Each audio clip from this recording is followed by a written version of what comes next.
Hello, beautiful alchemist. Welcome to Reiki Radio. I am your host, Yolanda, and I am so happy to be here with you today. We have an incredible conversation. I had so much fun in this interview, and I'm sure you will as well. Not only because of the topic, but you will love the personality of Kate Rose. We had some laughter in here, but the topic is one that we hear so much about in this realm. We are going to talk about three types of relationships: the soulmate, the karmic, and the twin flame. Now, I have to tell you, I was very skeptical about this because there is so much information and points of view and opinions around karmic relationships, twin flames, and soulmates and what it all means. But Kate Rose wrote a book called Written in the Stars: The Astrology of Soulmate, Karmic, and Twin Flame Relationships. And I have to tell you, she gave me a totally different perspective, totally new lens that I could really ingest. And yeah, I think you're going to enjoy this book, but you're going to really enjoy the conversation. She explains it all with such clarity. It makes so much sense and it's very relatable. So, Kate Rose is an astrologer. She has also authored another book called You Only Fall in Love Three Times: The Search for Our Twin Flame. So, you can check that book out as well. She and I, again, as I mentioned, we had an incredible conversation. It was so much fun. And she is a therapist, a relationship expert, a spiritual intuitive, and an astrologer. And she uses all of her tools to help clients clarify their purpose and recognize the blocks that are keeping them from living the life they are destined to live. She holds an MS in clinical art therapy from Springfield College and writes regular columns for Your Tango, Elephant Journal, and in her own newsletter, Unedited. You can learn more about Kate's work and visit her website, wordsofkaterose.com. And the link for that, of course, will be down in the show description. I was so surprised at how much I enjoyed this conversation, and I can't wait for you to hear. Now, before we jump into it, just want to remind you all again that the Reiki Rays Global Healing Summit is available now. You can get the early bird special now, where it's 70% off. So you get the entire summit for $57. And that's over 30 interviews with teachers and practitioners from around the world. And you will learn tips and tools that support you with your personal practice, ways to work with Reiki in different ways that perhaps you haven't considered before. You will learn some tips and tools that support you developing or expanding your Reiki business. You will learn the ways that different people are working to volunteer, supporting the police department, hospitals, hospice. Just it's incredible the amount of information. So the link to get your early bird special for the Reiki Rays Global Healing Summit is down in the show description. You can also find the link on my website. So be sure to join in for that. And finally, my loves, don't forget to sign up for the Alchemy Circle. If you have ever wanted to really commit to your practice, have ongoing support, learn from me, have some fun for an entire year, go to my website, theenergeticalchemist.com, and sign up for the Alchemy Circle. It is my featured staple program, and we will start at the end of December, but sign up right away because space is limited. So all of that you can learn on my website. Right now, I am so excited to share this conversation with you that I had with Kate Rose, and I will see you on the other side. Okay, everyone, today we are here with the author, Kate Rose, here on Reiki Radio. Before we dive into it, Kate, I just want to thank you for taking time to have this conversation today. Thank you so much for having me. I'm very, very excited and looking forward to seeing where our conversation goes today. Yeah, well, so am I, because this is one of those topics that come up a lot. And honestly, I can't think of over the years, I don't think anyone's ever come on to discuss this. So I think we have a lot to learn from you today. So Kate has authored this new book called Written in the Stars. And you actually had a book before this that are called You Only Fall in Love Three Times: The Secret Search for Our Twin Flame. So we will be discussing the three types of relationships, the Mhm. soulmate, the karmic, and the twin flame. But before we get into this, I want to know more about your journey because I read that you started counseling clients on how to be happier. And Mhm. somehow in that, it transitioned into how our relationships represent more of where we are. So what was this for you? How did you get on this path, Kate? So I've always kind of been drawn into the, let's say, the helping or the of benefit practices. And so I did. I actually went to school. I got my master's in clinical art therapy, and I worked with kids who have severe social and emotional disorders for about 2 decades. During that time, I ended up encountering the end of my own marriage and that subsequent phase of like, what does this all mean? Where am I going to go? What's going on with my life? And that was really kind of what propelled me to start writing on Elephant Journal and writing through my experiences and really what it felt like to just realize that as much as it seems that we're maybe going through something that no one else is, that it's actually part of a group of shared experiences. And I had people start reaching out and asking adults if I work with adults. And I said, absolutely, of course. And originally, it was started as people who, let's say, were dissatisfied with something in their life or their life as a whole. They were wanting to live more authentically, more in alignment with their soul, their spirit. And I was realizing that we were having sometimes numerous hour-long conversations, but it never felt like we were getting to the heart of what was going on. Yeah. And so in that practice, I realized that we could be successful in our careers. We could travel often. We could have a circle of friends, but none of that would actually have the same meaning and reflection as what's going on in your romantic life. Because we can have unhealed wounds and have a pile of money in the bank. We can be unaware of our own truth, but enjoy traveling and being out with friends. But we can't necessarily do that and have the romantic relationship that we really desire. So that's kind of where the basis of it came. And then it more or less started because even now it's a matter of still working with people with different aspects of their life, not just relationships, but relationships really end up being the ability by focusing on that is how you change the rest of your life. Interesting. So you do bring up a lot in your work around, and I guess it makes sense to that desire to feel more authentic for all of us. I guess that just trickles out into our entire life expression, whether we can feel we're standing in our truth and our purpose type of thing, right? And where we know relationships can be mirrors for us. Oftentimes, people feel disappointed if they feel that their relationship was a waste of time or it wasn't perfect. And we have all of these ideals Mm-hmm. around what it's supposed to be. So it's very interesting in your work that you break down these types of relationships. And actually, I think through your work, we can see how they all serve a purpose. But Absolutely. I really want to dive into this. So before we go, I feel like it's like dangling a carrot, actually. Before we get into the soulmate, karmic, and twin flames, could we also first talk about because your work is heavy with the relationship to astrology and all of this. Mhm. So how did that come into your awareness and support these connections? So I have always been a lover and practitioner of astrology, especially moon rituals. It's always been something that gave me a greater connection to the universe and to the world to kind of notice the moon cycles. And so I wrote about it a great deal. And then people would ask, like, do you do chart readings? And can I have this done? And what I started kind of noticing is that there were specific patterns, like even before, let's say I wrote the second book, I was noticing that, wow, people would kind of really date the same person over and over again. And you could see that in the Ah, astrology chart. And so then after the first book, You Only Fall in Love Three Times, people kept asking, but how do you know definitively which relationship you're in?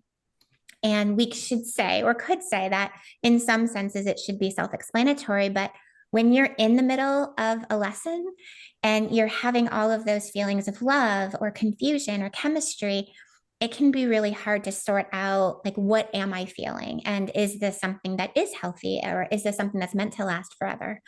And so I started doing research and connecting and noticing the types of relationships that people were in and then comparing it to the astrology charts, but not just their astrology charts. We use those of somebody's parents.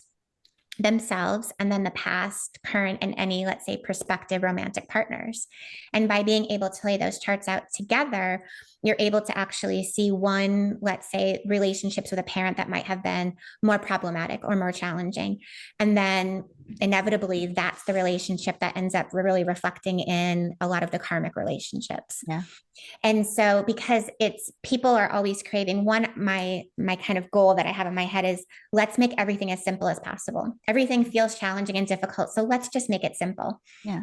And so in this space, we can say, I think it was this relationship, or I think it was that.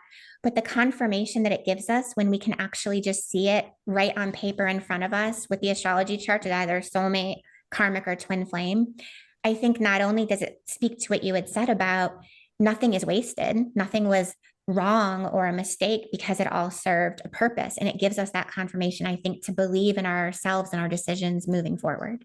Okay. So I already have some sticky questions coming up in my head for you, but I'm going to try to Good. hold on to them. So let's now get into the types, because this is what people are so curious about. I know, but we always hear, maybe various definitions, Mhm. or we have misunderstanding, like, what is a twin flame? And is that what I'm supposed to look for? What is a soulmate? So let's start with the soulmate. And also, can you talk about how this type of relationship isn't necessarily just romantic? Absolutely. Yeah. So the soulmate relationship really isn't only romantic. The soulmate relationship basically means that you attracted someone into your life that is part of a similar soul family. That soul family can include best friends. It can include children, coworkers. It can include pets. I truly believe a past cat of mine was absolutely a soulmate. Yeah. So your soulmate is just a similar soul family in which you travel throughout lifetimes together, kind of being there for each other, supporting each other, having that aspect of recognition and meeting in each lifetime. It doesn't necessarily mean that it is or has to be romantic, nor does it mean it's like the highest type of love or the healthiest type of love that exists. Because soul families are based on similarities, that's also what really represents the soulmate relationship, where we attract someone who is similar to us. Perhaps they grew up in a similar area, a similar manner. Maybe they went to the same college or in a similar profession. So the soulmates attract each other because of their similarities, which you can also often see in the birth charts themselves. Sometimes it even looks like we're dating ourselves with those relationships. But ultimately, the soulmate relationship, you can continue on with it, but to, again, in that aspect of authenticity, to really fully embrace that journey of who you authentically are Mhm. and what your truth is. You can't be surrounded by something that's the same, that allows you the comfort of being in that little bubble that you were in early in life. Yeah. So the soulmate relationship a lot of time doesn't have anything necessarily wrong with it. It's not going to have a lot of the traits of the karmic relationship. And so it even more so becomes so challenging and so difficult to leave. But it's like this egging feeling inside that, like, we know that there's something more. So can I ask you this? So is it possible with soulmates? Like, yes, it can be great and it's comfortable, all these things. Mhm. But have you noticed sometimes, to your point of it being sometimes hard to leave, can we get too comfortable or too complacent in these relationships? And even not saying that they're necessarily the healthiest, it doesn't mean it's Mhm. good for you. Exactly. It's just like that couch you can't get off of. Is that what you're saying? No, that's absolutely true. And Okay. actually, in a lot of the research that I did, more and more common is that, let's say, grandparents, great grandparents, because I went as far back with myself and others in this, is that people met and married their soulmates and stayed with them. Wow. Now, it doesn't mean they had a horrible life, but it was also a very different mentality. Let's say they were maybe established in themselves newly in whatever country they happened to live in. They were still in that survival mode, and that was just what you did. You got married early on and you stayed married forever, regardless of whether you shared the same bed or bedroom for the rest of your Right. life. And now we're having more ability to make different choices. Women are more financially independent. It's more accepted that perhaps we might get divorced or separate. We're not going to stay in an abusive relationship. And so now we're seeing soulmate really just be the start of our journey. And so, yes, we think back to ourselves either in this generation or different generations. And the soulmate relationship is really comfortable, but it's almost like you said, too comfortable. Like you said, after you sit on the couch for a bit, there's like that spot that you've kind of Yeah. worn down, and then you have an even harder time getting out of it. And that's kind of like the soulmate. You can't really get up and see who you are and see what life is supposed to be if you're settled in that one little spot. Yeah, so it's interesting because we're going to tie in with what you've pointed out as the astrology of these different types of relationships. But I have to say it's interesting because I can imagine that there are some people who want that. Like they don't want a lot of disruption. They don't want what's going to stretch me into being an evolved person Not or an easy something like path. that. I Yeah, don't yeah, blame yeah. them. Yeah, they're just like, I like this cushy couch, right? But then there are some that will seek other. And then I also imagine maybe in different stages of our lives, like we may be in a phase where we want that comfort, and then we may move into a phase where we're like, no, something needs to change. So, gosh, there's so much I want to ask you. I can't believe we only have an hour. Okay, okay, okay. So with the soulmate, um, from the astrological stance, what you say really stands out in this is interestingly the planet Saturn. And in Mhm. your book, you even talk about Saturn being the soulmate.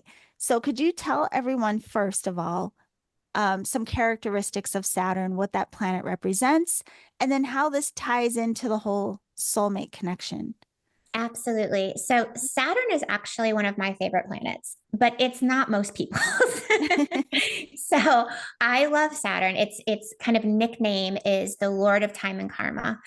It rules over boundaries. It rules over our karmic lessons. In this type of astrology, I've also identified that it is one of two places in the astrology chart where our karmic lessons will come up. With Saturn, it is our personal karmic lessons, not generational, not childhood wounds. It's just what personally we were meant to learn and grow through in this life. So, by having, again, looking at similarities being kind of the number one aspect of the soulmate relationship, while it's incredibly common to, let's say, compare two birth charts of soulmates, and you're going to see similar Mercury, similar Venus, sometimes similar Sun, sometimes similar everything. Yeah. The number one factor is that aspect of Saturn. So, by having the same Saturn sign, you're saying that you both are actually having the same personal karmic lessons, which is why you've attracted one another into your life. And so, people either have the choice to stay in that little comfort of semi comfort, let's say Yeah. bubble, or to be able to learn their own karmic lessons and realize that potentially there is more to life that maybe they don't, for them, maybe love no longer means just being with someone who's the same or being unchallenged. Maybe it means, let's say, Saturn and Taurus, that they're being inspired to look elsewhere instead of just where they are. It's so interesting because even hearing you talk about this, I just want to point out for everyone, it's not to say that any of these relationship types are good or bad. They're Nope. just different Mm-hmm. experiences for us. And, you also point out in the book that the soulmate can be more of an idealistic. You said it looks good. Yep. It's It's the that one, it does. relationship. It absolutely, I was with my soulmate and we were constantly stopped on the streets and we were literally told optically or Yeah. aesthetically, the two of you make such a good couple. Yes. Yeah. So we looked so good. We I did, love it. but Yeah. it didn't necessarily, it wasn't meant to last. Like his, not only did my life take off, but his did as well after we separated. Well, So this it's is not even just one person. right. But this was the thing I thought was so interesting. Again, in reading in the book, I thought because when you hear soulmate, it just sounds like Yeah, this is my person, like the end, absolutely. hard stop, right? But reading some of what you wrote about it, I was like, this actually sounds a little self-sacrificing potentially, in that you move into Mhm. that space of being so appeasing just for the sake of maintaining that level of comfort, which I thought was really, yeah, it was interesting Yeah. to think of it Well, and from that even let's say lens. generationally, how much did our grandparents, great grandparents Right. probably do that? Right. Whether it's the woman staying at home because she had no means or education wasn't a priority or Right. availability, or men choosing not to pursue dreams because they had a wife and family. Right. So, I mean, and that even speaks to now people are less likely to, let's say, sacrifice our own self or our dreams or our truth, our needs, our healing. And it's not in a way that is self-centered, but it's just realizing that we can't necessarily self-sacrifice Yeah. either. It's Right. finding a healthier balance. Yeah. Yeah. Very interesting stuff. I'm trying to go through because I don't want to run out of time. And I know we have so much to cover with you. But also in this, not only does the soulmate kind of highlight this personal karma, Mm. but you also talk about, I also thought was interesting, Mercury as a planet, that you highlight. Because there's so much of that. So Mercury is a planet that rules, it's mostly known for ruling communication, but it also governs our internal thought process. Hmm. So let's say, like, we all have an inner voice inside of us. Hopefully that inner voice is that of our healing, healthier self, but a lot of times it's the voice of our childhood wounds or what we've been told that we should believe or do. So Mercury governs not just how you communicate or speak to others, but how you speak to yourself. Hmm. So when we're seeing two soulmates who not only have the same Saturn sign, but now they also have the same Mercury sign, say Mercury in Cancer, now you're getting someone that is really only kind of a bit able to meet you at that level. So again, it's same seeking same, which doesn't necessarily make that complementary energy, but then it also creates a box where potentially as we grow, let's say we embrace more of our moon in Scorpio, let's say we embrace more of our Mars in Leo, we might not be able to actually speak that truth of the partner that's only able to hear it in the same way that we once did.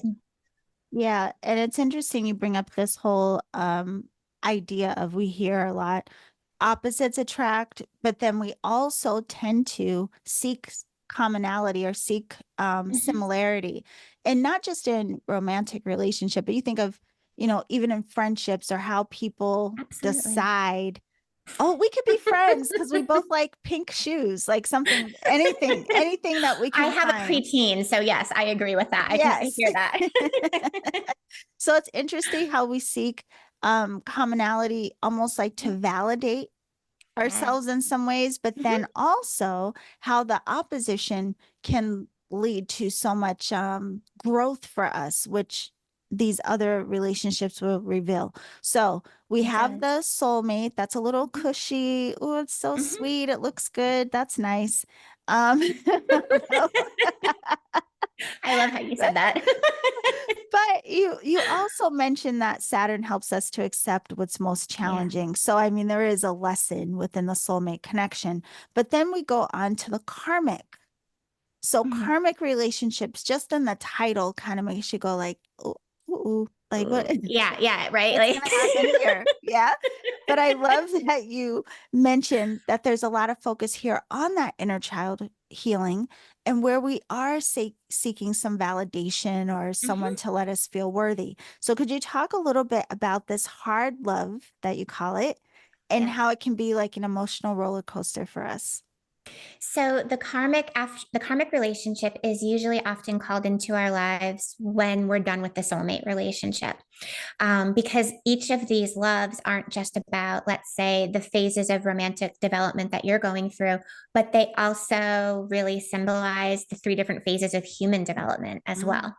So, with it being so similar with the soulmate, that does represent just more of that child of we're doing what's expected, we're doing what's good, we're staying within our parameters. yeah. And so, when we break that relationship, when we finally transition out, now we're moving into our teenage phase. Now we want to be more rebellious. We want to have passion. We want to be loved. We want it all. Yeah. And so we end up really usually placing passion and chemistry above necessarily, let's say, those grounding logic pieces of this is healthy or this is consistent. But the purpose of this karmic relationship is we attract someone into our lives who we have this incredible connection with. It feels like we have traveled through multiple lifetimes together. But the purpose of this karmic relationship is that they are going to end up revealing our deepest wounds, the parts of ourselves that didn't feel worthy, how we always tried to receive love, any lack that we felt, the overparenting, that potentially overparentified child that we experienced when we were younger. And they're going to point out all of our wounds so that we can learn to give it to ourselves, Yeah. so that we can learn what we're worthy of. What's so challenging is that because of that chemistry and that deep soul connection that's bonding us to them, especially if we're intimate, is that we want to often keep working to try to make it better, because we can't wrap our head around the fact that we can feel this way about someone, but it's not meant to last. Mm. But I always say as well that as long as there's this bond there, as long as there's a desire to connect with our karmic partner or to keep trying, as hard as it might be, especially for those who love us in our lives, we have to continue to do it, because it means that the lesson isn't learned. So we could use our logical mind and say, okay, this person has let me down a million times, I should just walk away. But if we're not feeling it within our bodies, then it's going to be a lesson that we only repeat. So the karmic relationship, really, I always say we're just in process, which is without judgment, without, saying that we're bad or wrong for doing it, but we're in process. And we have to be in it knowing that the sole purpose is to help us heal our childhood wounds. And then when that does occur, not that I think we ever reach a state of perfection, but we Yeah. reach the healing where we can advocate for ourselves, where we feel empowered, we're okay being single, we know what we're worthy of receiving. Once that occurs, that deep chemical bond that we feel goes away. And suddenly leaving them Interesting. becomes the easiest thing in the world. Yes. Okay. So I have to say, Kate, this is really interesting because so many thoughts are coming up, right? I mean, Please. one, how our relationships and the people, I would say the people that we come into relationship with, how we really can see that they are teachers. And, it's a two-way Mhm. a two-way Absolutely. education, right? But the reason I wanted to point that out is because a lot of times I imagine, and no matter whatever type of relationship it is, again, if it doesn't work the way we expected or the way that we want so Mhm. deeply, we tend to focus on what was wrong with it rather than acknowledging like, wow, what a gift this was that it brought Absolutely. XYZ into Mhm. my awareness. So I really hope that, as we all reflect on these relationships, it seems like that can even help us heal a A lot hundred of the wounds percent. that we Mhm. get through these exchanges. Because there aren't, and even let's say things that are wrong, Mhm. it's more or less just what it was meant to reveal. Right. And that it's okay that we're going through it, and that we really, by going through these three types of loves, we end up becoming a better person. We do Yeah. become more whole. We become, more full of self-love. And that doesn't only benefit us in the rest of our lifetime here, but it benefits future generations, whether Yeah. it's children or nieces and nephews or just the world as a collective. And so just this idea of moving through it, of course, we're focusing on not speaking our truth in the soulmate, or a lot of times some of the really toxic cycles that exist in karmic relationships. But something that it feels like a lot of people always have a hard time wrapping their head around in that terms of acceptance is that no relationship is all bad. Never. That it wouldn't keep us there. So the soulmate relationship, you could still read books together, even if you can't absolutely live your truth. The karmic relationship, you'll probably go on holiday together. You'll get flowers, you'll go out for romantic dinners, you'll have incredible evenings together. But that doesn't necessarily mean that it's healthy. Right. So all of these relationships, they have incredible moments. That's why we attract them into our life. But if looking at a relationship success or failure isn't defined by how long it lasts or if it lasts, but were we able to learn? Were we able to understand the purpose from it? Yeah. Wow. Okay. So I have to ask you this before we even get on to the twin Yes. flame, because I don't want to forget.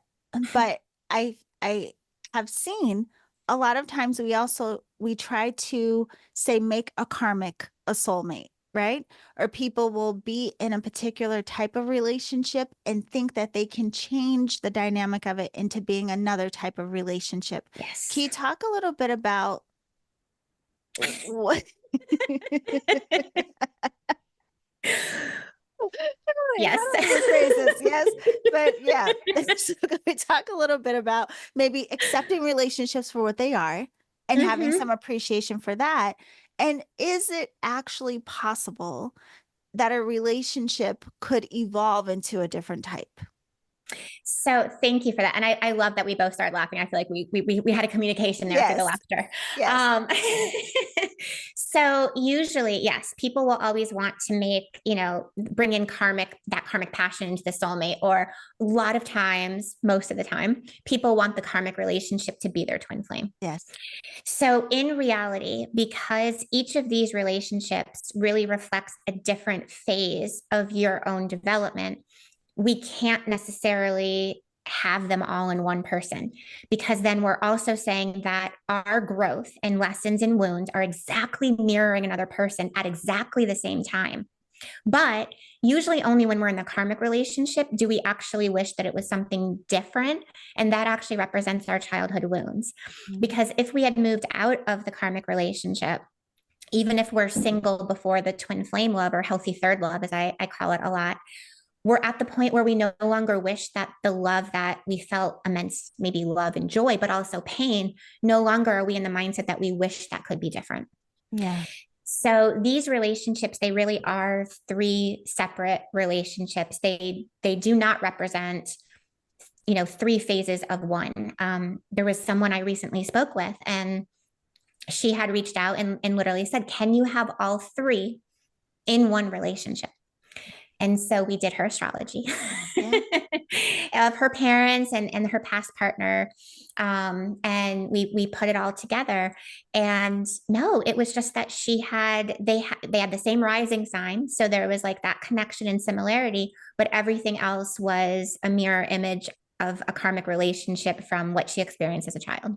Uh, So it's that idea that as much as maybe we want it to be a certain degree or think that it is, even that thought has to do more with where we are with ourselves rather than any relationship. And so yes, the first step to anything, I think, is acceptance. Because if we can't accept that a soulmate is meant to remain a soulmate, or a karmic is just that karmic, then we have a really hard time embodying the lessons and moving forward. yeah. So go ahead, get the book and then try to accept where you're at. And actually, in Written in the Stars, I write, my first thing to readers is like, thank you for getting Yeah. this, because if you pick this book up, it means you are ready for the truth. Yes. And it can take a long process to be able to be ready for the truth. And but I also love, Kate, that you highlight and put some emphasis on that all of these types of relationships really represent phases of our own personal development. And so when we can see it as that, like all of our relationships Mm-hmm. have this potential for this catalyst for growth, rather than putting them in this box of what we think they're supposed to be, then we Exactly. can really experience the richness of whatever they may What be, it's supposed to be. Yeah. what it's Rather than supposed to even be. like boxing in and saying, like, that was my greatest love and I'm never going to have it again. Right. Well, no, you're going to have something even better. You just haven't gotten there yet. Yeah. Ooh, yes. Like hope on the horizon. So, Yes. so this karmic, it will help us to, identify, it'll trigger a lot of perhaps our childhood wounds Yep. and these types of things. But another thing you said about this type of relationship is that we look at, in terms of astrology, our south node Yep. and also archetypes. And I thought these archetypes that you listed were very interesting as well. It was the child, the healing adult, and the wise sage. So could you talk a little bit about these archetypes and Yes. how the South Node is significant here? Yes. And as we were talking, I'm like, we're going to get to talk about the South Node. Yeah. So earlier, when we were talking about the soulmate relationship, I mentioned that Saturn was one of two places where there are karmic lessons. Mhm. Saturn is your personal karmic lesson. So that's how you know it's a soulmate relationship. With the karmic relationship, besides seeing, let's say, a repetition of your father's Venus sign in all of your partners, which would mean you're still looking for that male type of love, we're also going to see a lot of that South Node represented. And so the South Node in astrology has this beautiful definition of being the place of the soul's undoing. But what it really also means is that the South Node represents your generational karma. So whether that is the karma that you experienced and went through as a child, whether it's what the family patterns, let's say, everyone married and stay married to their soulmates and never really, had that adventure or that exploration of truth in their life. That's going to end up being your karma that you have the choice to be able to move through or not. So when we're looking at the karmic charts with the relationships, not only usually is there a tie over with the parents, one or both, but we end up seeing the South Node being very significant in terms of, just yesterday, I spoke with a woman, and like her son, the sun, moon, and Mercury of her other partner was all her father's South Node. Wow. And Wow. so that's very much, you don't want them to have the same South Node, let's say a healthy partner, but that could happen as well. But a lot of times it's not even just having the same nodes as like a parent with a partner. You're going to see it reflected all throughout their chart. Yeah. And so that's really us just saying, okay, what did we actually experience with this partner or this parent rather, that we maybe haven't necessarily gotten to the root of? Mhm. Because that aspect of getting into the root is something that I always talk about and think about, because we might think, again, with our logical mind, that everything is fine. We understand. We had a fairly good childhood. Our parents loved us. And that's usually what we all say. But then we forget that the inner child doesn't think logically, they only feel emotionally. And so while we might have our logical mind say, I understand, I had good parents, they tried their best, it doesn't mean that that inner child's like, but I never felt loved, I never felt Right. accepted, no one came when I bruised my knee that time. And so as cliche as it might be, it's that emotional body that really ends up governing what we end up attracting into our lives later on. I love that you clarify that for us. I mean, And that's I a still have to do beautiful way. archetypes, but yeah, the Yeah. emotional Yeah. body is so important. Yeah. But that, I think that, well, even for me, I'm like, oh, well, that makes all the sense in the world. I mean, Yep. just that specification between our adult selves being able to be more logical, rational, but that inner child more focused on the emotional body. That's incredible. Before we get to the archetypes, I just have to ask you really quickly because, as I told you, I was reading your book while I was traveling. Yes.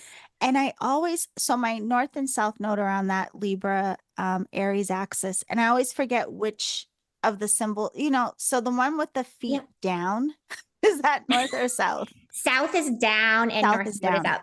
Okay, so my south is Libra. All right. So now I've got that clear and squared away. So I'll you go must have back. had an incredible few years because you're having a nodal return. Whenever we have nodal returns, even if it's our Uh-huh. sun sign or our north and south node, we end up having a really transformative few years in our lives. Oh, honey, that's putting it lightly. Well, you're almost up. The last Yes. one on this cycle is in March, so you should just be ironed out now. Yeah. Well, oh, goodness. God, don't open that can of worms. But yes, yes. I had a Vedic astrology reading recently, and it was, Okay. and essentially that timing that you're saying is Mhm. also when they said things are going to shift. So, Okay. cheers to that. Um, but let's talk a little bit about the archetypes now. So again, you said there's the Mhm. child, the healing adult, and the wise sage. Help us So, understand. how I really got into that is that even with a lot of the relationship work, most of us are familiar with, the maiden, the mother, and the crone, which Right. doesn't necessarily have positive attributes to it. Yeah. But again, that's only for the feminine. And so it was less, the archetypes of men, which are the boy, the father, and the elder, were really not necessarily as talked about. But rather than make it more gender oriented, because with this book I really did try to have it be as open so that anybody, regardless of where they were or how they identified themselves, they would be able to find themselves within the pages. Yes. And so I believed in kind of just opening it up, because really the three developments of our human self isn't gender based. It really is in general, that regardless of who we are, we go through. So they didn't need to be based on a gender. Yeah. And so that's where I got that child, the healing adult. Notice it says healing and not healed, because we're never Yes. perfect. And then the wise sage. So the child phase of our life is very much one that does not end when we're 18, does not end when we're 25, sometimes may not even end when we're 40. The child phase ends when we're no longer seeking what we never received. So that child aspect of, let's say, development is one where we're not really kind of syncing the emotional and the logical mind. We're very much maybe playing victim. We're being overly reactive. We're being defensive. We're playing it safe with our heart. All of those things, which really are just reactions to what we previously experienced. Right. Once we can start to take ownership for who we are and feel more empowered to love ourselves, to date ourselves at times, to give ourselves what we need, to know that we always deserve to speak our truth, that we don't have to quiet ourselves down or water ourselves down for the sake of others. That's the point at which we start entering the healing adult phase. And that's the place where we are finally able to, let's say, have that healthy relationship that we've always been seeking, because it's no longer desirable to chase after the unavailable. We no longer need the up and down in order to feel excited. So in the healing adult stage, we're feeling more grounded and focused and balanced within ourselves. And so then that means that we're able to actually approach relationship in a healthier way. And then the wise stage really is at any point. Again, it could be some people may need it in their 40s, while others potentially maybe they're not going to be in that phase of life in this lifetime.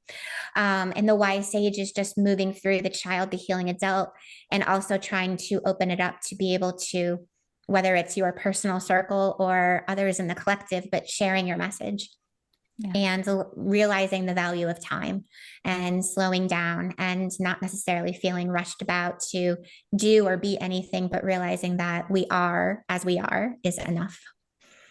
I have to say, Kate, um I want to say impressed with, but also really I appreciate the way Mm. that this book and your work really opens up the understanding around these types of relationships. Because one of the things, of course, we know now, especially with social media, it can be easy for things to become like buzzwords or like a trendy thing. Yes. And then there's like a lot of confusion that comes Mm-hmm. around all of it.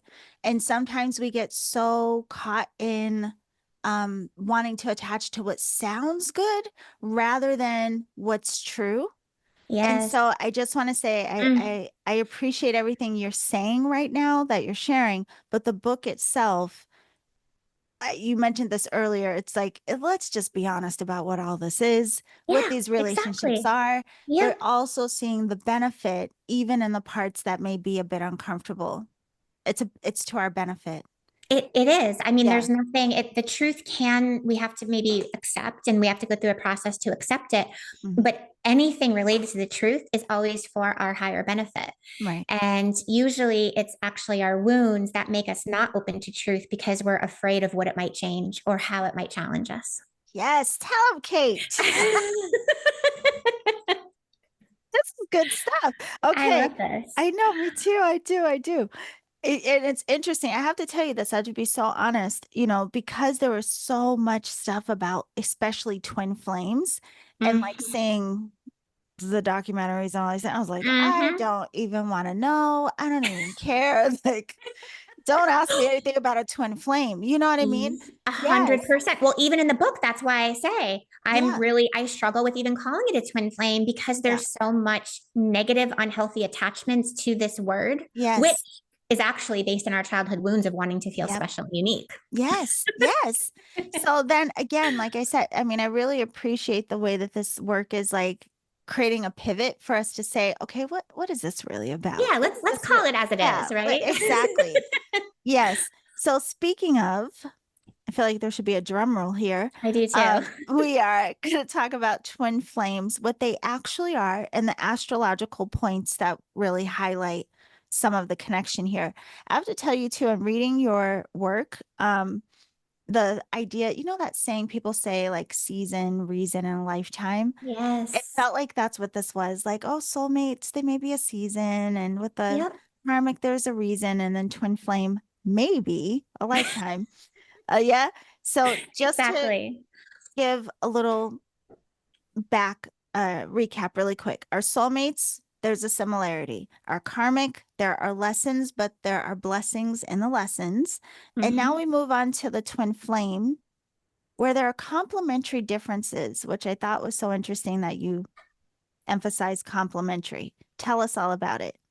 So, as we're talking about the twin flame, let's start kind of in the same vein of energy that we were just speaking in. The twin flame idea has been around for centuries. The Greeks have their own definition, Asian cultures. It's this widespread belief that two people make up a whole person. Mm-hmm. And because of this, just like we do with anything else, whether philosophy or even technology, the more that we learn about something, how we think about it ends up shifting. We learn more. So originally, if we look up definitions of twin flames on the internet and we see runner and chaser phase, know that they're actually talking about a karmic relationship. Mm-hmm. They're not talking about a twin flame. They're not talking about your healthy third love. That is, again, we're learning more. We're realizing at that point in the 70s when twin flames were first being written about really here, nobody even knew what a karmic relationship was. Okay. So, this idea that there is a runner and chaser, that you have to do all this work to somehow attract or be on the same vibration of your twin flame is really just a childhood wound of feeling like you have to overwork or overprove yourself for love. So, as I had said, and even in the book, the reluctance to use the word or the label twin flame is because there's so much attachment to this label.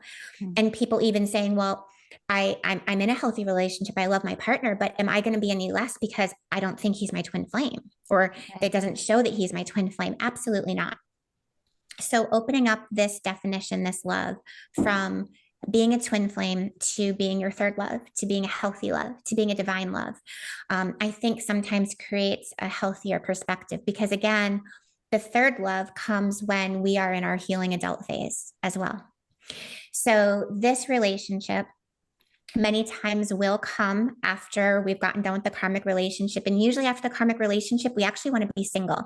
Most people are not rushing out to get on a dating app at that point. Yes. We're like, okay, this is peaceful. I like this. I have my own space. I feel good. And usually we end up connecting, let's say, with someone that maybe we knew previously or that we cross paths with, or a connection just comes into our life and maybe we don't feel like we're ready for it. Mm. But the twin flame, healthy love comes in once we have kind of reached that space of no longer seeking something outside of ourselves because we're giving it to ourselves first. Yes. But it doesn't mean that each person is the same. Yet, because of the acceptance that we have developed for our full self, we're also able to extend that acceptance to another person. So the acceptance of self and the other in the twin flame or third love is one of the defining factors, because you're not looking to have someone change who they are or abandon their career. Or many times in their third love, I know people who each have their own residences. Yeah. They choose to create the relationship in time that works for them.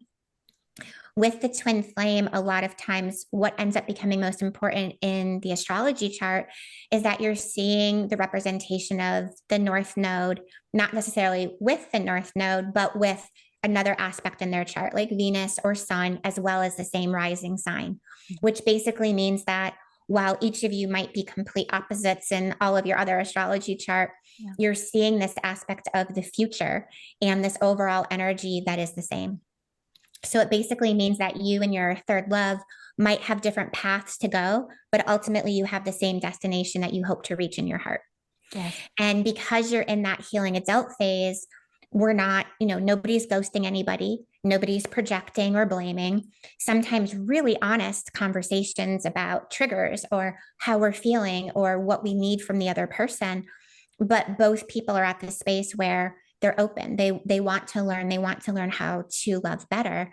And so many times the twin flame and third love, although it's, everyone kind of wants it, hopefully, to kind of reach that space, it's also the idea that it doesn't come without its own lessons. So the lesson for that relationship, besides being able to put into practice everything that we've previously learned, is also being able to receive. This is a relationship that you're not going to have to bend over backwards to work. You're not going to have to look at the time and figure out, okay, he texted me at 3:35. It's now 4:05. I think I'm okay to text him. So it's one that you're really going to be able to receive fully the energy of and be all in, knowing that you are safe in that relationship because you first learned how to make yourself safe. Okay, I have to, gosh, oh, we can't run out of time. Are you okay if we go a few minutes over? Yes, yes, of Okay, okay, course. good. Because I'm like sweating over here. I'm like, oh no, we have so much to still It's ask you. okay. Okay, so one of the big things with this, it's really resonating. One, because I'm like, oh my gosh, this is, yeah. Like I went through a string of what would fall into karmic Hmm. before the twin flame situation, right? Although I would have never called it that, but now I see where you're Yeah, going. I also exactly. want to say, at the beginning of this, it sounded like because people were unaware of karmic, they kind of just lumped that into the twin flame, which is what caused a lot of confusion, just so people Yeah, understand. exactly. Yeah. But the thing about it is, I think it's so interesting to come into the space of appreciating difference. Because Hmm. again, if at some part in life we're so used to and conditioned to looking for similarity, like we can only be Yeah. friends because we like the same music, Yep. That you know, represents strength at a certain area. yes, Is that eh, what same it means there's a strength right. there. Yes. And we look at that as like right. But Hmm. to look at, wow, someone really, it is complementary, this difference. Or I can learn a lot from this strength that this person has, where it may be something that I've struggled with. I really love that idea of appreciating a difference. And that's just because it's something I've had to do. but, I but do as well. Well, yeah, and but it's and a lot of interesting. times in that relationship too, that's where you see like the introvert and extrovert, Right. where we're not Yes. talking about, unhealthy attachment styles, Right. but the introvert and extrovert will always have an attraction because they bring Yeah. balance to each other. Yes. The extrovert gets to learn how to sit at home and take a breath, and the introvert learns how to go out and enjoy the world. So Yeah. I always love that analogy for what the complementary relationship of the third love should be, because it should make more of your life, Well, make more of your experiences. this is what I'm concerned with for us, Kate, for all of us listening, and that you're helping us to understand is, let's say you just get so jaded from all of the karmics, right? You're like, and like you said, you might get to the point where like, I don't even want to date. I just want to be by myself. Nobody has time. I have no time for this, right? And then unexpectedly, this Mhm. person, this that could really complement the difference, and there's no struggle, there's less chaos. All the drama Yes. is gone, and they appear, and you're like, bore snore, because you were so used to the drama, right? So, how common is it that sometimes people may miss out on this type of relationship just because it doesn't poke at what they're used to dealing with? So that absolutely is a common piece, because when you're getting to the third love, you're going to be building even an attraction differently. So unlike the karmic, you're not going to see that person and immediately think of what they look like without their clothes on. You're not Right, going to right, right. immediately want to connect with them in that way. You might enjoy talking with them. You might enjoy maybe being their friend at first, and that's because when you take away like that unhealthy aspect of that chemistry, you are really left with figuring out, okay, this is actually how to develop a healthy relationship, this is how to actually have a healthy attraction. Mhm. And so that's something that I have and do speak to people numerously about. I don't think that it's an aspect, though, of being able to miss out on something. I think sometimes, perhaps, let's say maybe you have some healthy connections come into your life post karmic, post single phase, and maybe they came in to help wake you up, to help maybe have you realize that you need to be able to understand and learn what a healthy relationship is as it develops, that Right. you're not going to have the butterflies, you're not going to have the anxiety of when he will text again, or if she'll text again. So, but the one that you are kind of supposed to be together, the one that kind of does align with your energy, when you are at that right time, it will come. I see it, and I do truly believe it. And so while it's normal even to, let's say, go through moments of feeling jaded, honestly, if you're jaded, then be in your jadedness. Don't try to Yeah. be out of it. Right. One of my favorite, most simplistic kind of quotes that I say is, we can only be where we are. Yes. So if we are in jadedness, then be all in. What does it mean to really be jaded? I mean, wear a witch's hat, walk around the neighborhood, Yeah. scare people, like be jaded. Yeah. Because when you're in it, then you're going to be able to figure out why you're in it and then how to get out of it. Um, but that aspect of healthy love is always going to feel challenging. Those are my most favorite conversations that I have with anybody, because they're like, oh my God, he called back when he said he was going to call back. Or my all-time favorite, it was a woman, and she called and she was absolutely, she's like, you will never believe what he did. And so I'm bracing myself. I'm like, okay, did he cheat? Like, what happened? And she's like, he picked me up for a boat on our date. And I waited. And that was it. So those are the types of things where it's like, no one's ever heard of this. Like they do nice things. There's kindness, there's reciprocity, there's balance. And a lot of times we don't know what to do with that in the Yeah. beginning. But that's why that holding space, and especially being able to receive, because it's one thing for the healing adult to learn what you're worthy of receiving, but it's a whole other aspect to be open to actually receive it. Yeah. Oh, that And so is a lot of incredible. times, even just being aware of like, okay, I am worthy to receive. I am going to receive these phone calls. I'm going to receive this amazing date. Even that can help us be more open if we don't want to be in the jadedness any longer.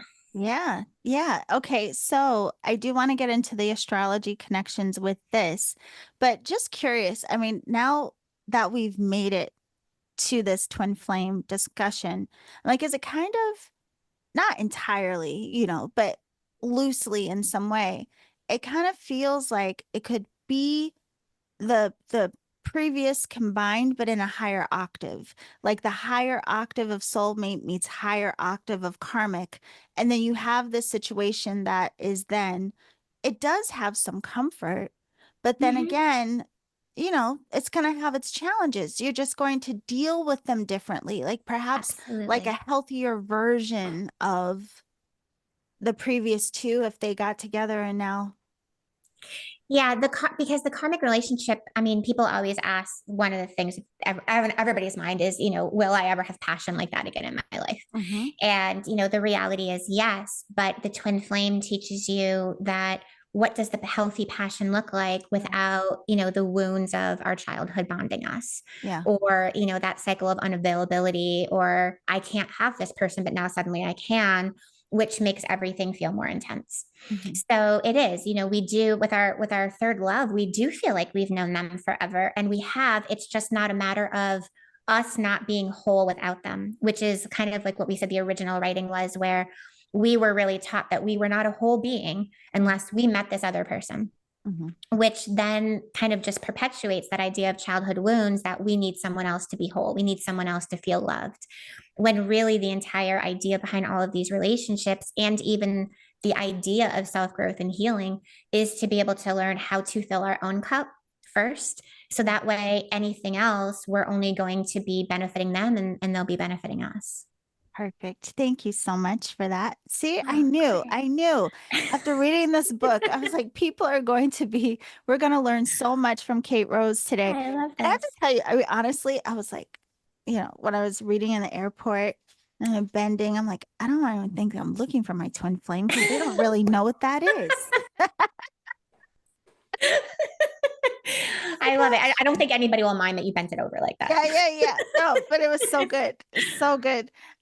Okay, so we have to get to the astrological points of focus for the twin flames. So in this one, interestingly, now we look at the North Node, Venus, which, Mhm. okay, and then the ascendant. So could you talk? Let's start with Venus.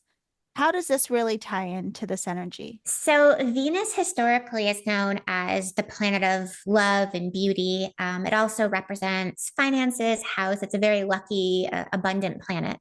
But when we're looking at this type of astrology, especially whether we're looking at, that with our parents or with partners, is it also represents our love language. It represents how we want to be loved, but also how we naturally will love. And so this also kind of ties in a bit like our individual, like the five love languages, except it is really different for every zodiac sign. And Mhm. so being able, one, to be aware of what does it actually mean if I have my Venus in Cancer, is going to help us learn more about ourselves so that we can learn what is complementary. Because again, a soulmate relationship would be a Venus in Cancer. Everybody does everything the same way. Mhm. But with Cancer, let's say a water sign, we want to have some balance. So, like a Venus in Cancer or a Venus in Taurus would be really great with that, because you're still going to get that love and that nurturing, but you're also going to get some grounding. And so being able to understand our own Venus sign and love language in astrology will help us to be able to have that with another partner and also be able to open up more and have those conversations. I mean, part of being in the healing adult phase is being able to say, this is how I know I need to be loved. How do you need to be loved? Right. And being able to articulate that to another. The ascendant or rising sign, how I always describe it is that I do believe that our full astrology chart makes up the truth of who we are. Mhm. But how I always visualize it is imagine your entire astrology chart underneath an umbrella. And that umbrella is your ascendant or rising sign, which means even if you have like your sun in Leo or your Mars in Capricorn, if your rising is in Pisces, you're going to see Pisces in every single aspect of your chart because it's a big part of who you are. Mhm. So when we're looking at with third love and healthy love and twin flames, that rising or ascendant becomes really important because you want differences. You don't want to have the same Venus sign. You want to have differences in that complementary energy. But if everybody's under the same umbrella, then you are able to have enough commonality, enough, you might go about things differently or take a different journey to get there, but there's something that's still calling you forward. Right. And especially when we're talking about relationships, hopefully, maybe, as you said, lasting forever or a lifetime, Yeah. it helps to have a similar goal, a similar destination, dream in mind to be able to have that relationship work. And that's also what ties in the North Node. So while the South Node has those generational karmic lessons and it's known as the soul's undoing, the North Node is the ruler of your fate. And so the fate is, let's say, what your best possible soul contract that you signed before you came into this lifetime was. That is love, that's relationships, that's family, that's career, that's your own personal journey. But the thing about the North Node is that nothing is just given, nothing just happens. So, just like with anything in life, we have to choose our fate. And by learning the lessons of the South Node, it allows us to choose our fate. And when you have two people who are seeing energy and similarities with their North Node, it's also confirming that this person is a part of your fate. Interesting. Ooh, see, now you got to get this book. I know it may sound like a lot what she's saying, but she really does break it all down in the book. And I just want to make sure to point this out as well. Under every section, not only is there clarity around what these different types of relationships are, but at the end, you have room for us to fill in the charts so we can do comparisons for every type of relationship. There are journal prompts, there are affirmations, and of course, she includes the moon rituals that she told us she is so fond of. But the chart comparison piece is really cool because you can then look at the relationships in your life and see, really everything that Kate Rose is talking about. So with the twin flame, I do have a question about this in terms of when we move on from them, or perhaps there's a loss, right? Because with the soulmate and with the karmic, it sounds like we want to move on, grow a little, evolve somewhere there.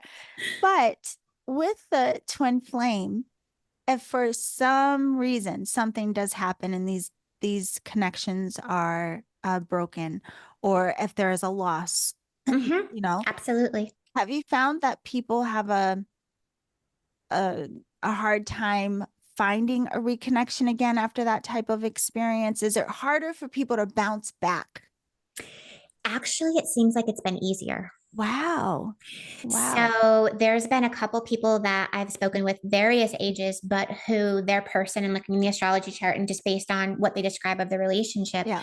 that it was absolutely this healthy third love twin flame that many of us aspire to. Hmm. And for whatever reason, that person was kind of taken out of this lifetime. That's been the only time when separation, once you really get to that place in a relationship, that Right. separation occurs. And one would think, like you said, like perhaps they will be single forever now because that person is gone. Usually they stay single less time than, let's say, someone leaving a soulmate or karmic relationship. Yeah. And I think it's because they're already on that vibration of acceptance and unconditional love. And usually in those situations, there has been, whether it was a planned event that we knew someone was passing or not, about, I want you to be happy. I want you to be in love. Many times there's one particular couple I can think of, he told her that he was going to send someone for her. Wow. And she had guilt in the beginning Yeah. because I think it was maybe only a year and a half or so. Hmm. And it can sound like a long time, but mourning phases and such, that's Right. pretty quick in terms of, a significant relationship. And she absolutely received confirmation of this individual.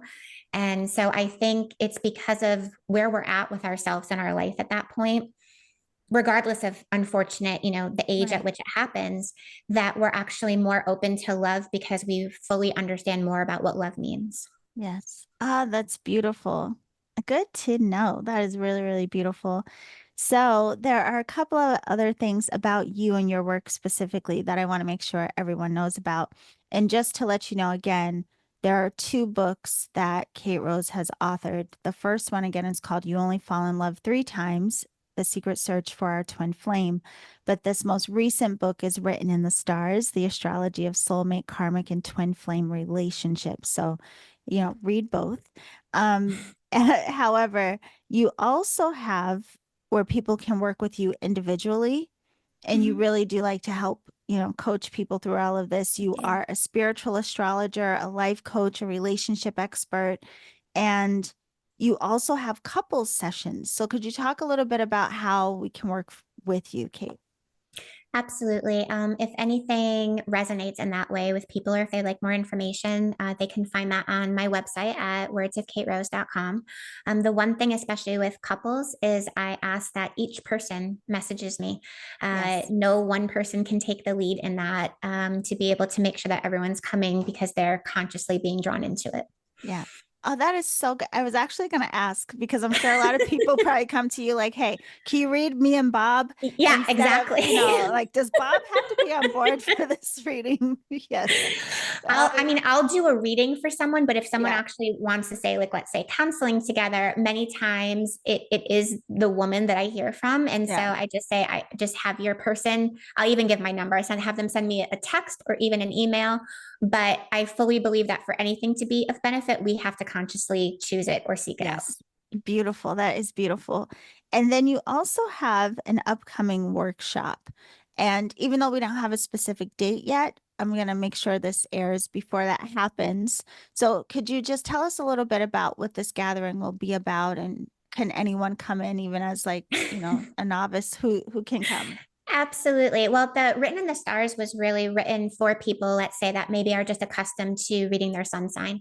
So you don't need to have a great depth or knowledge of astrology. You will learn from it, but you don't need to bring it to it. So the class that will be taking place, which will actually end up becoming a course, is being able to help people read more of their own astrology charts and actually understand what each placement means. For instance, if you have your Mars in Aries and you continually attract people who have their Mars in Libra, or why you continually attract the partners who have the same Jupiter sign as your father, for instance.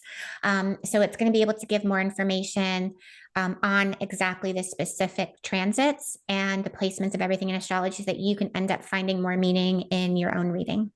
So even though our soulmate and our karmic relationships they can prepare us for this twin flame experience, it sounds like even with what you're saying, a lot of just that understanding of our own charts can also help prepare us for these twin flame It experiences. absolutely will, Yeah. because even being able to, let's say, like, look at our past patterns and then look at our chart, there's very much a space where just looking at the chart, we can say, okay, ideally, you Mhm. would want to pay attention to this moving forward based on what it is. Whether we're saying, making sure that the masculine planets were higher than yours, making sure if you're a leading air element, then let's make sure that your partner is leading earth energy. Mhm. So there's even being able to understand more of that individually, besides just giving more perspective on your own journey. It can also help you kind of keep in mind what would be ideal or part of that healthy love moving forward.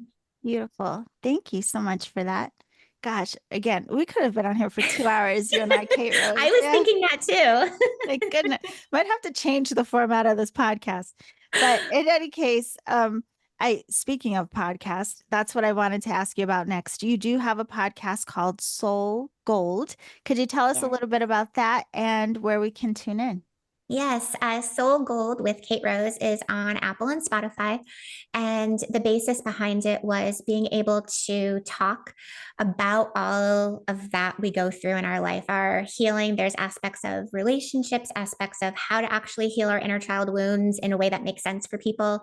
And just being able to do it in a way that people might have a deeper understanding and easier to listen to, and hopefully be able to also maybe show what it's really like, that we are all on a spiritual journey, but it doesn't take away from the human experience of life. Beautiful. Okay. So, of course, everyone, we will have all of the ways to connect with Kate Rose down in the show description, but her website is wordsofkaterose.com. The podcast is called Soul Gold with Kate Rose. All of that will be below. I have one more question that's popping into mind, though, in Please. relationship to the book. So, as we mentioned, you do have space for the where we can fill in the charts so we can have Mhm. understanding about the different relationships in our lives. Um, I imagine that a lot of times people may put what's current just to try to get a feel for what type of relationship am I currently in.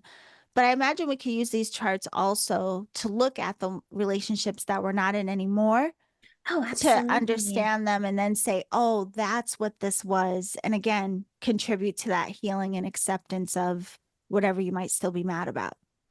Absolutely. I mean, and that's why I always ask for past readings. And there's actually, it's the same charts that are in the book, but you can even download them for free on my website if you want to do a whole bunch. Yeah, yeah. Because it's, yes, being in the relationship that we're in can be of benefit.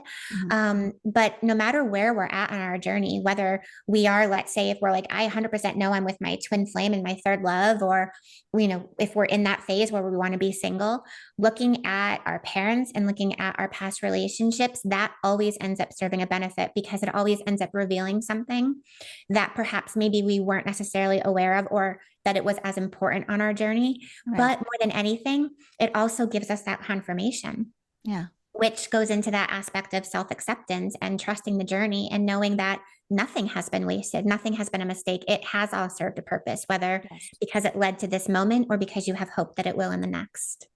Yeah, it's just coming to mind how, when our friends or we go through challenging relationships and then, friends will be like, "Oh, he was trash. You're the best," I always say try we to we need girlfriends, but they give the worst relationship Yes, yes, advice. yes, yes. Yeah.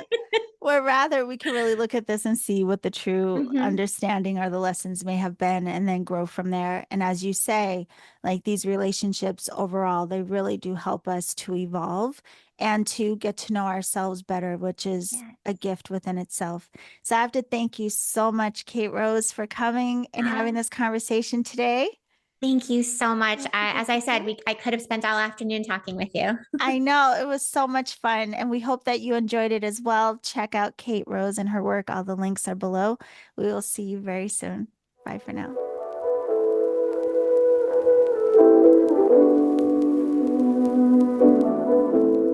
Okay, beautiful loves. First of all, we have to thank Kate Rose for coming to share her work with us. Her book, again, is called Written in the Stars: The Astrology of Soulmate, Karmic, and Twin Flame Relationships. And her website is wordsofkaterose.com. Be sure to check her out.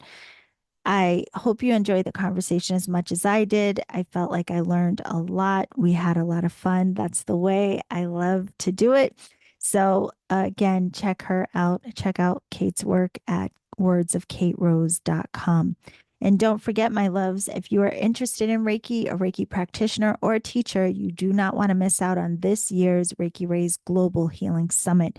The early bird special is available now. Well, you will get immediate access to the entire summit. So use the link below to get your ticket to the summit at the early bird special and to further commit to an entire year of practice and support. Go to my website, theenergeticalchemist.com, register for the Alchemy Circle, and I will see you in session. Okay, beauties, I hope that you are having a wonderful day. Remember to always journey in love.